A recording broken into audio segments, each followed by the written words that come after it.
welcome back to our channel. In today's video, I am going to be talking about the requirements that make up a good rabbit enclosure, and then we're also going to go online and we are going to look at some of the rabbit cages sold on Amazon or whatever, and we're gonna sort of review them and see what is good about them, what is bad about them, if I would recommend them for you guys. So without further ado, let's go ahead and get into this video because I am very excited for this.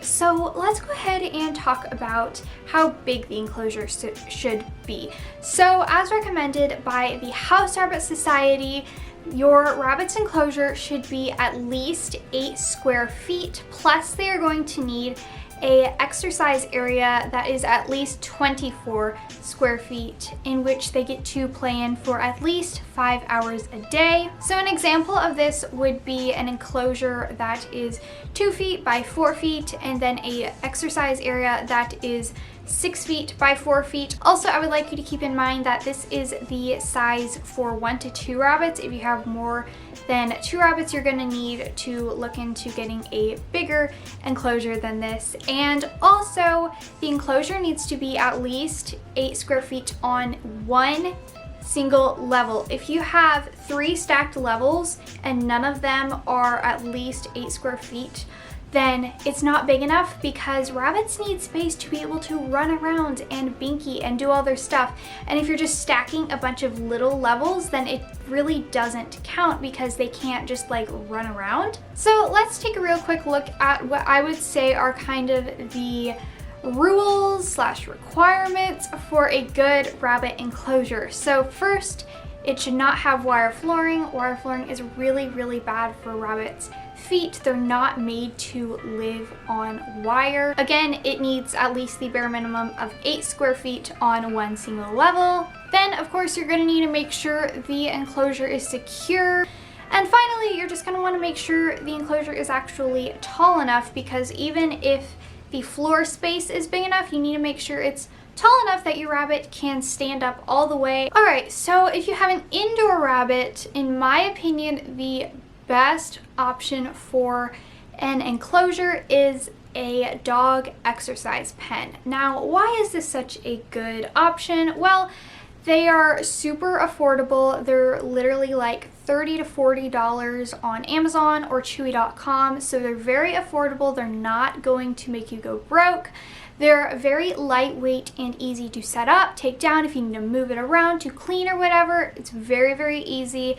And they have plenty of space. Generally, pens are 4 feet by 4 feet, which exceeds the minimum enclosure requirement. If you are going to get a pen, just keep in mind that if you're not going to be covering the top, then it needs to be at least 3 feet tall, because rabbits will easily be able to jump over anything shorter than that. Some rabbits can jump 3 feet, so you're going to want to get a 4-foot pen. Now, although X pens are great for indoor housing, I would not recommend them as a permanent outdoor housing because they are just not secure enough. They do make a great play area, but just not for a permanent housing when you can't be like supervising your rabbit. Another great option for indoor housing would be CNC grids. I've seen a lot of people make really cool condo things out of these, and you can kind of like customize it to your rabbit's needs. So that's another option if you are wanting to do that. Alright, so now for the part of the video that I'm very excited for. We are going to go on Amazon. So I just searched rabbit cage, but we're going to talk about what's good about some of them, what's bad about a lot of them,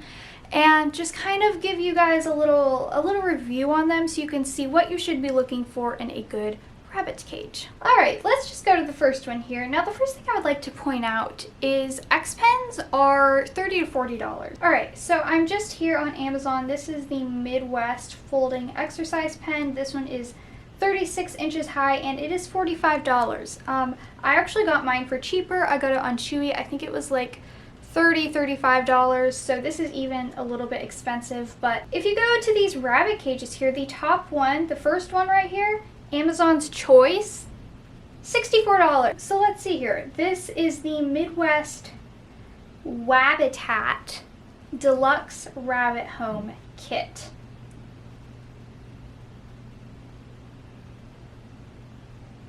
So this cage here is about 3 feet by 2 feet, which makes the square footage about 6 feet. Oh, they even show a bunny in there. Look, oh my gosh.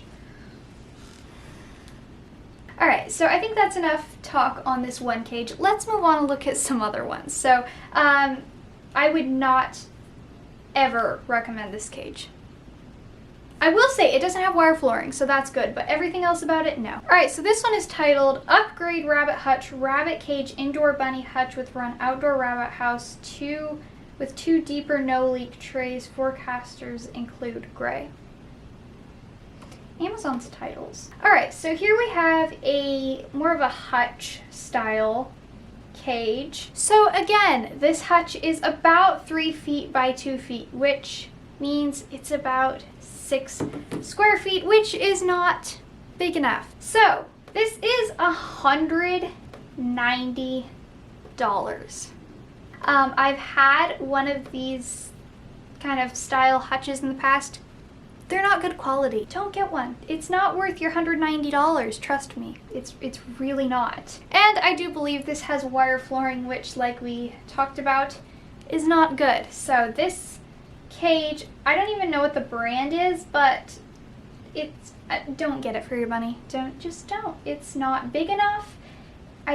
No. Alright, so this one looks like it could be decent. So this is the Paw Hut 91-inch Deluxe Bunny, Rabbit, and Chicken House with outdoor run, 2-level house, and multiple doors. Alright, so this hutch is 89.5 inches by 37.5 inches, and then it says it is 39.5 inches tall. So this one is actually a pretty good size. Your rabbit would be able to run around in it. It does have a little top level where they could like go and sleep and feel a little more protected. Yeah, there is nothing on the floor. It's not wire, so that's good, but it sits on the ground and there's no flooring on it, so you'd need to be really careful to make sure your bunny doesn't dig out. But if you're keeping a really close eye on them, and especially if your bunny's not much of a digger, then you should be okay. Now the problem with this one is it's $260. That's a lot of money. And again, the quality of these things is not great. Alright, so as we can see from looking online, there are not really many great rabbit hutches out there. The last one we looked at is big enough, but I doubt the quality is very good, and it's probably gonna last you about a year, and then it's gonna start falling apart, and you're gonna have to start making a lot of repairs on it. So honestly, my favorite option for outdoor rabbit housing is just to DIY your own hutch. That's what we did, and with DIYing, you're able to make it exactly to your needs and your rabbit's needs, and you're able to make it really nice. So if you want to go check out our hutch, you can go in the iCard. I'll have a link. I don't know what side this is on. In the iCard somewhere, I'll have a link to one of our hutch tour videos. Yeah, I think DIYing your own hutch is honestly the best option if you can. Obviously, I understand that not everyone has a dad that can build them a really nice hutch. And I will say that it can be a little bit expensive. Ours was about $300 for all the materials. But I honestly think it's really worth it because that thing is going to last us a really long time because it's very well made. Yeah, with that being said, I hope you guys enjoyed this video and found it helpful. I hope you learned something from it. If you have any questions, be sure to leave them in the comments below. Yeah, don't forget to like and subscribe and turn on the notification bell if you haven't already, because I do live streams pretty much every week and you don't want to miss those. And if you don't have notifications on, you're probably going to miss them. So yes, I will see you guys next week, and bye!